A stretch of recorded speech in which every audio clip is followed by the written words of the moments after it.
Dear Diary, today I took the first step in becoming an ADHD coach. I can't actually quite believe it. I want to learn, grow, and build something extraordinary. I think this journey will be the Indigo Diaries. Dear Diary, welcome world to the Indigo Diaries, and welcome to our new series, The World Through a Trainee Coach's Eyes. And that trainee coach in training is me, Tasha Hickling. The Indigo Diaries is a podcast for those who want to learn about ADHD through others' experiences.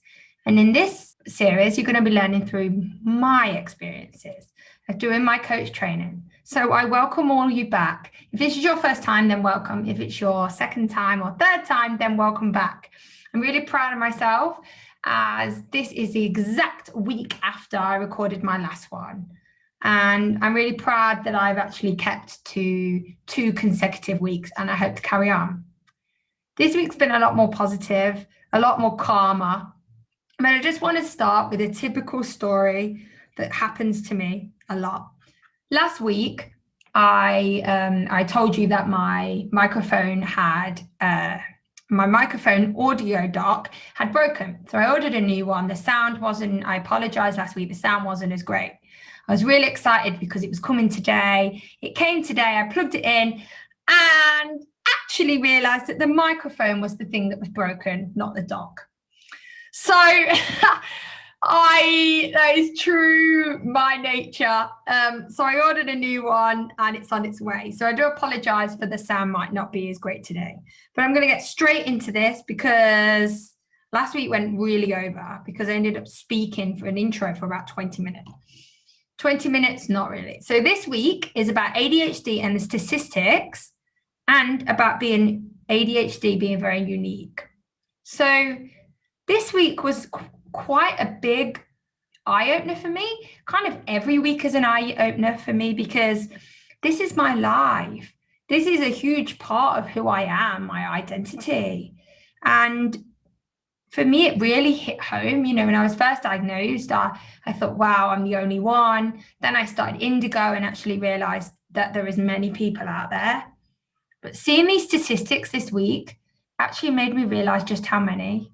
1 in 10 people worldwide have ADHD. I mean, 1 in 10. So a new survey just came out and it says 1 in 56 people have autism. And 1 in 10 people worldwide have ADHD. So if you had 100 people, 10 people would have ADHD and 1 or 2 would have autism. And I'm not going to compare them, but there is a lot more, anyone that knows, there is a lot more awareness out there for ASD than there is ADHD.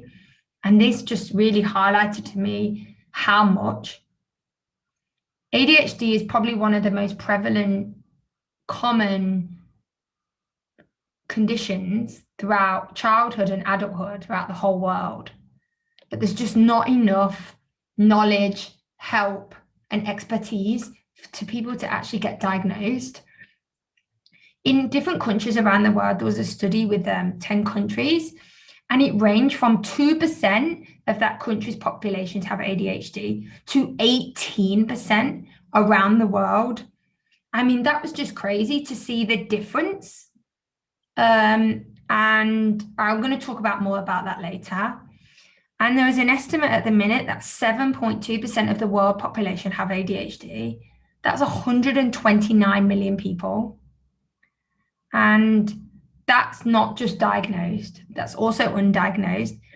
85% of adults are undiagnosed. 15% of adults, they estimate at the minute, are diagnosed. 85% are undiagnosed. And because adults are still seen, it's still seen with ADHD in so many places that, well, it's still seen as many things, but still seen that when you get to adulthood, it just goes, you grow out of ADHD when, the matter of fact is that's anything but true. Yeah, you can evolve into a different aspect of ADHD. Your hyperactivity may become cognitive hyperactivity and things like that, but not go and for me that 85% are still undiagnosed. However, there has been a big increase. So the first question they asked was, why do you think there's been a big increase in diagnosis recently? One, I think, is the knowledge. I think there's a lot more knowledge out there, and correct knowledge. I think especially because since 2013, when the DSM-5 came out and it was prevalent that adults also had it, I think that's when a lot of things started to come out. But I also think that there is a lot more things like YouTube. There's a lot more advocates for ADHD. There's a lot more support groups. And I think really in the last year is people actually being in lockdown across the globe that's really started to come out. Like, I've met so many people that have been diagnosed in the last year because they've had time to sit and think and look, and they've never had that much time before. And also because a lot of their coping mechanisms might have not been working. So there's many different reasons why there's been a huge increase in it. But still 85% of undiagnosed adults still not known. And I think that's just really quite sad. They asked, why do you think statistics change for adults over the world? And, you know, that 2% to 18%, why is it 2% in some countries and 18% in others? I honestly believe that it's knowledge. I don't think that it comes from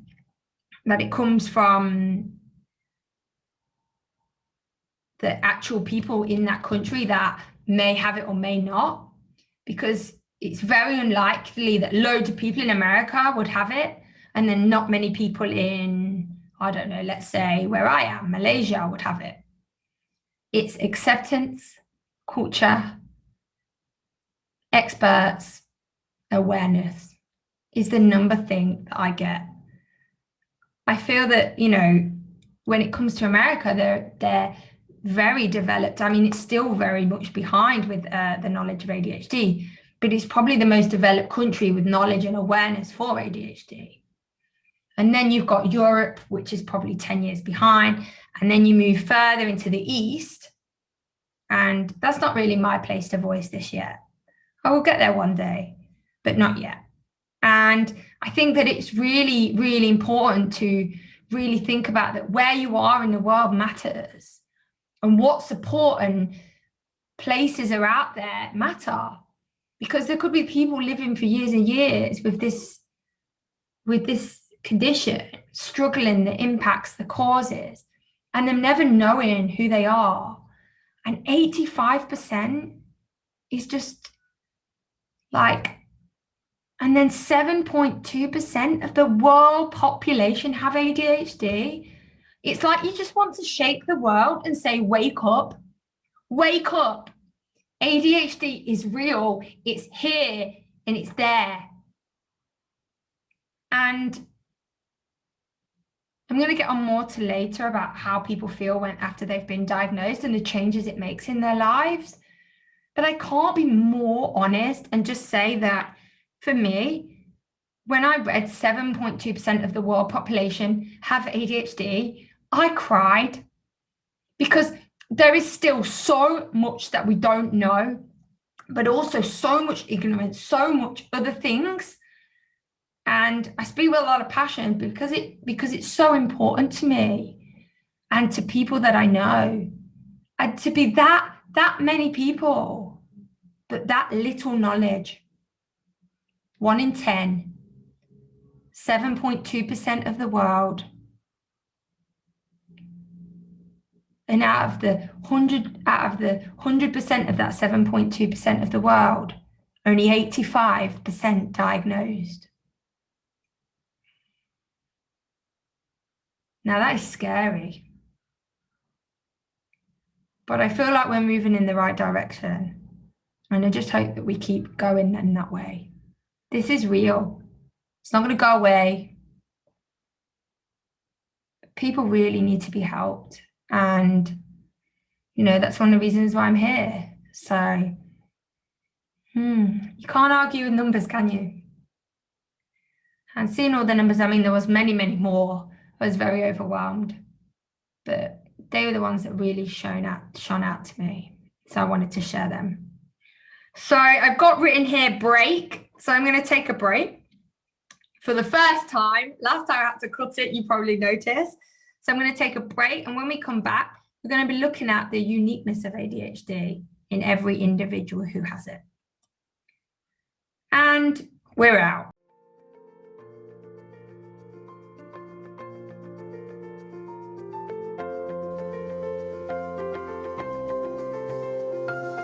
If you would like any information on Indigo's support group, check out the website below for our link to our Facebook page, or email at indigo.adhd2020@gmail.com. If you would like to offer any comments or feedback, or if you are interested in the world hearing your story, then please reach out, either through the group or through our email. As said before, have a good week. Check in again later, Indigos. Shh, the Indigo Diaries. I just wanted to say that I'm sorry, I was just sat there in the break going, yes, I did it. I can't actually believe that I took the break. This is going to make editing so much easier. So welcome back, and welcome back to my excitement because I had a break. So before we were talking about the statistics, and now we're going to make it a bit more lighthearted. That was quite hard impact stuff. So the uniqueness of ADHD. Not one person in the world, let alone with ADHD, is the same. And it's the same with ADHD. People think there's still many, missed stigmas for the boy. Everybody knows the boy that sits in the class and the external behaviors. But even one person like that is not the same. Everybody has different presentations. I know we have the 3 presentations, which we talked about a few weeks ago.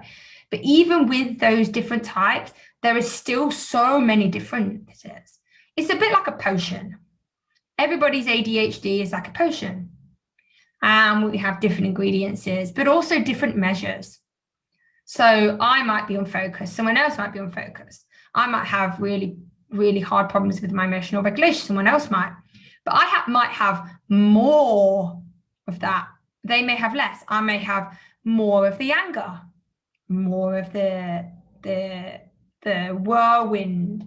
They may have more of the anxiety, more of the internalization. So not only do we all have different presentations, but we also have different degrees of presentations. And I really think that that's really important, that when you see that ADHD, that label or whatever you want to call it, diagnosis, that you don't just automatically think they're not going to pay attention, they're not going to do this, or they can't do that. Because that is not the case. There's different degrees, different types of challenges, positives, and then the environment affects it, life experiences affect it, and culture also affect it. It's not the cause of ADHD. We know that. We talked about this last week. The cause is genetic. However, the degree of things and how much and how it works in different ways are caused by external things. So they said to us, what are some of the inconsistencies of ADHD you have either experienced yourself or you've seen in others? So one of the things that I'll talk about with my experience was my organization. So I am really organized. I actually just did an executive functioning test. My organization was like top and planning. I am really, really, really strong with organization and planning. It's probably one of my core strengths. However, when it comes to sleep, I'm the same. I can sleep. I don't have a problem with sleep. I never have. But then you meet someone with ADHD, another individual with ADHD that can't organize, who finds it really difficult to plan or keep a plan or have a planner, that has insomnia. But we both have ADHD. And that's the difference of it. And we may both have combined. We both may have hyperactivity presentation. We may both have inattentive, but it's so different. And the big one for me is organization and sleep. And also that I got through school. Those three are huge for me. I always, when I was diagnosed, but you're really organized, but you sleep. Wow, you got through school. Yes. What it says in the DSM-5, yes, it's the checklist. And you do have to meet 5 criteria of each, which we talked about last time. But there's so much more to it. And it's so much more in different degrees. So yes, people with ADHD have similar traits, just like anyone has similar traits. But you're never going to meet one person with ADHD that is exactly the same as the other person. You never go, let's say, I've met people that I feel I can really relate to because they have more similar traits than anybody else, but at different degrees and still different traits. And I think that's one of the biggest kind of misconceptions is the different inconsistencies of ADHD. So that means there's not one way to fix it. Fix it, I don't like that word. I read that and I really disagree with it. There's not one way to help. There's not one way to manage your life. It says that 62% of people with ADHD are on medication, but then that doesn't say which medications or how much, the dosage. Yeah, again, we have here, every individual with ADHD has to be treated as an individual, not you have ADHD, go on this med, you have ADHD, go and do this therapy. You need to look at the core person and their experience and meet them where they are. And that's what coaching is all about, meeting someone where they are. And we'll get to that later on. So everyone is so uniquely different and everybody seeks help for a variety of reasons. When I started coaching for myself, my biggest thing was emotional regulation, flexibility, working memory, processing. Other people might be organization, planning, sleep. It's very, very different. They ask the question, when people are first diagnosed, what are the themes you've noticed that make people want to seek out help? And I've met a lot of people, not really met, but online.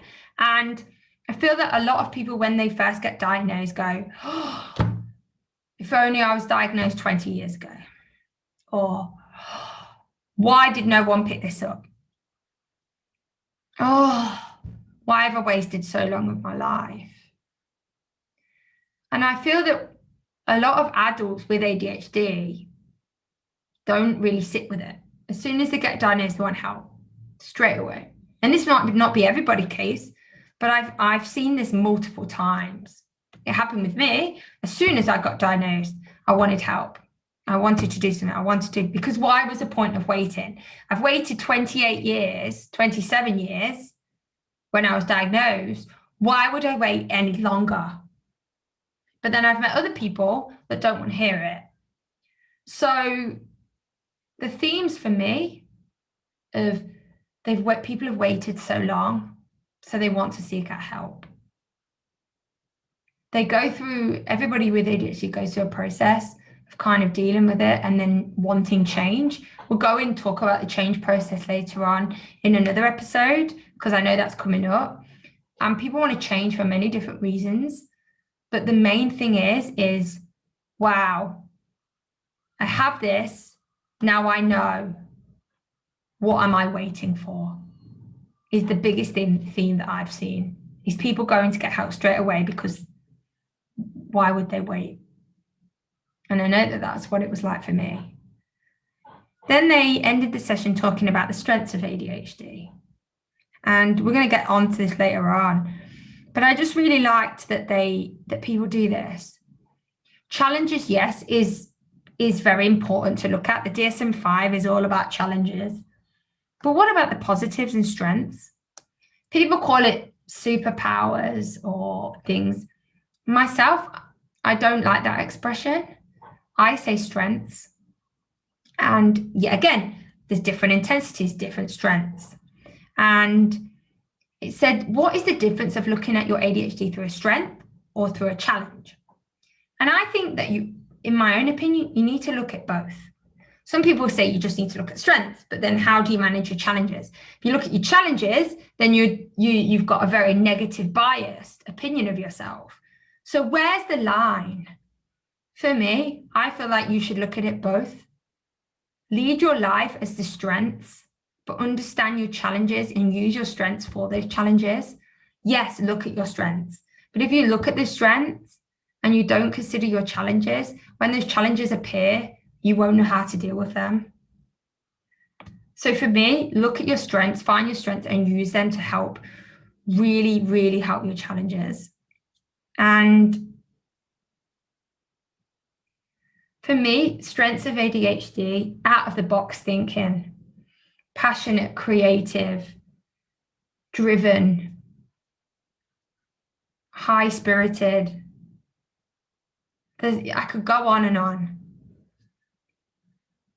There are so many strengths: empathy, helpfulness, compassionate, understanding, witty, humorous. I could go on and on. And then they said, can you look at your challenge and see it as a strength? See the strength from that challenge. So I'm going to share some of mine to end kind of today's. My 3 biggest challenges is my emotions, my anger, my emotional regulation, how it just comes out of control. And the strength that comes from that, being so emotional, is the passion and the drive to give everything 100%. That is the absolute strength of my emotions. I'm emotionally driven in everything I do. And for me, that shows a passionate thing. I'm expressive. I talk excessively because I'm so passionate. So that's my strength for emotions. Impulsivity, very impulsive, buy things, say things, do things. Just like, I'm going to steal someone, just like Ned Hallowell, impulsivity is creativity gone right. Creativity is my number 1 core value.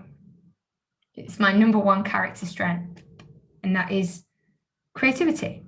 I'm creative in everything I do. I go for things. I see things out of the box. I see these links.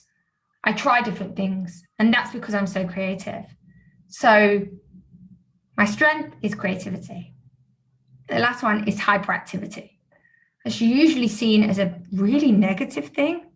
For me, the strength is I'm highly spirited and I'm very energetic. I'm a big child. I have the energy for days. People say to me, are you not tired? No. I have a high spirit. I'm positive in everything I do. I push. I throw my hands in the air because I just love life. And that, for me, is my strength of hyperactivity. And I really like doing that activity. I made a table and I wrote all my challenges and looked at the positives of those challenges. So if you have ADHD and you're sat at home, why don't give it a try? List your main challenges and then look at the strengths that come from having those challenges. Might not be the direct thing, but it could be. So next week, we'll be looking at executive functions and coexisting conditions. And these are 2 very complex, but also probably one of the most personal topics for myself. Because executive functions is the number 1 thing I struggle with, and coexisting conditions, well, I have a few.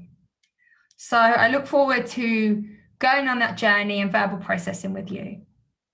I just want to say, before I get onto the encouragement, a big thank you. I know part 1 was quite heavy with numbers. Part 2 looks at more positive things.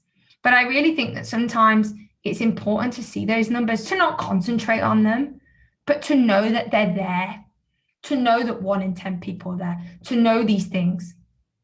Because sometimes you need that to make some people, to help some people really understand the prevalence and the struggle of everyday life living with ADHD. It's not something small. So my encouragement of this week is strength does not come from winning. Your struggles develop your strengths. When you go through hardship and decide not to surrender, that is pure strength. Arnold Schwarzenegger. And I just thank you all for being my verbal processors this week. And I hope that next week you come back, you learn, you listen, and experience the world through the eyes of a coach in training. Why not, hey? What have we got to lose? Have an amazing week. And we're out. Dear Diary, as the training process goes on, it makes me stop and wonder, could there be more for us? More light, more possibilities, and a place where we can truly be ourselves.